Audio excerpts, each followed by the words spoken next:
हनुमान जी कौन है? स्वयं रुद्र हैं, स्वयं शिव हैं।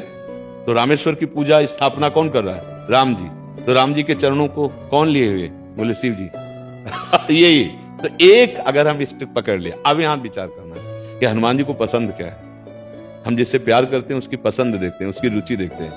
हनुमान जी को सिया राम नाम पसंद है।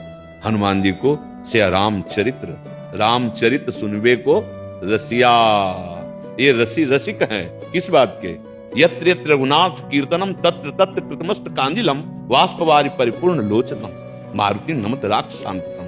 हनुमान जी महाराज आंसू बहाते हुए जहां जहां नाम कीर्तन होता है हरि का, जहां उनके पावन चरित्र का गायन होता है, वहां वहां उपस्थित होते हैं। यत्र यत्र रघुनाथ कीर्तनम तत्र तत्र वहां वहां विराजमान रहते हैं। तो यदि हम हनुमान जी को इष्ट मानते हैं तो उनको सियाराम जी का जस सुनाए, सियाराम जी का नाम सुनाए और सर्वत्र उपस्थिति अपने ही आराध्य देव की देखें, किसी भी रूप। जैसे रामकृष्ण परमहंस जी ने कृष्ण का दर्शन काली जी में ही किया।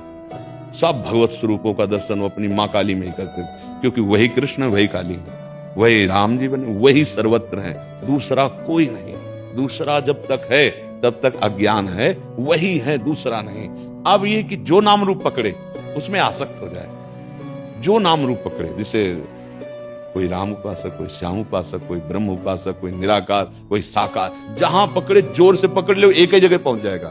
वो दो नहीं है।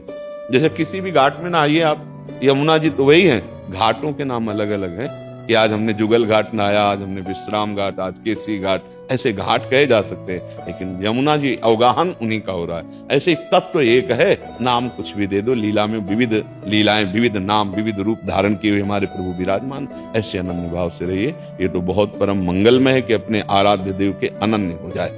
पर हनुमान जी की उपासना में एक सावधानी रखनी है कि उनको अधीन करने की बात ना सोचे शक्ति स्वरूप में, नहीं तो इतनी सामर्थ्य नहीं होती है, फिर वो मतलब बुद्धि विपरीत दिशा में चली जाएगी। समझ पा रहे हैं आप? हनुमान जी को अपने आराध्य देव के रूप में देखा जाए, हनुमान जी को उनसे शक्ति ग्रहण करने की बात, शक्ति की सिद्धियों की बात, फिर दूसरा कुछ हो जाएगा, फिर वो मार्ग प्रेम वाला नहीं रहेगा। नहीं तो हनुमान जी की आराधना का फल सीधा आएगा, राम रसायन तुम्हारे पासा। तुम राम रसायन में डूब जाओगे, भगवान की प्रेम लक्षणा भक्ति में डूब। जब हनुमान जी प्रसन्न होंगे तो वो अपनी रति नहीं प्रदान करेंगे, अंतिम बात मान लेना, वो श्री राम की रति प्रदान करेंगे, क्योंकि जिस पर प्रसन्न होते हैं वो अपने हृदय की बात दे देते हैं।